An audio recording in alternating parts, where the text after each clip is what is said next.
As you can see, I pick up some property brochures for properties in Richmond. I don't really want to move to Richmond actually, but I just happen to browse past just to get a general gist of the cost of properties in Richmond.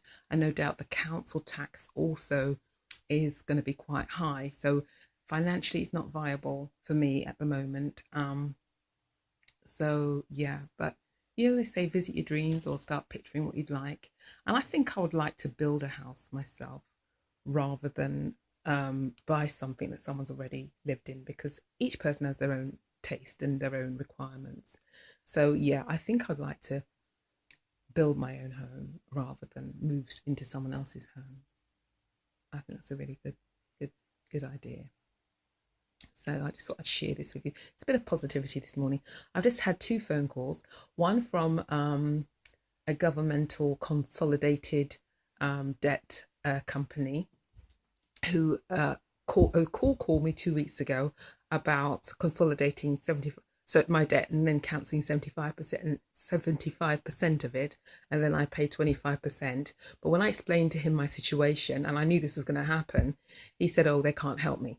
And I said to him, I don't really want to go through it again. And I just think it's like people just getting personal information about me and fishing for information about me. This is the type of person I am. Why this is. And I said this to him at the beginning of the conversation, and he ended up doing exactly what I said he would do.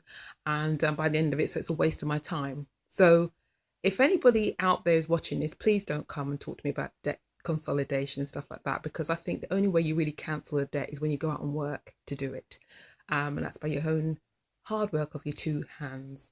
Anything else I think is questionable. Unless, of course, you come into some sort of fortune, which is few and far between. We're in the real world, we're in the 21st century, and things like that, you have to say are questionable. So, being real, keeping my feet firmly on the ground, but my head in the clouds, dreaming. Yes, I dream of properties and things like that. But I also know when you have a property, you've got to finance the property, you've got to maintain it, and you've got to pay bills. So when you look at a property, there's so much involved in it. There's so much you have to think of, short term and long term, especially if you own it. There's a lot of expenditure.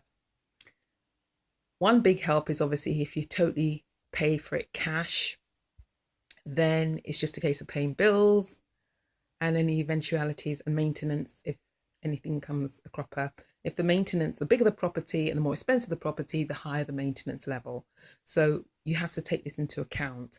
And therefore, I would willingly take this into account every single time I think of buying anything of a substantial amount of a six-figured range or anything, because with high prices come high maintenance.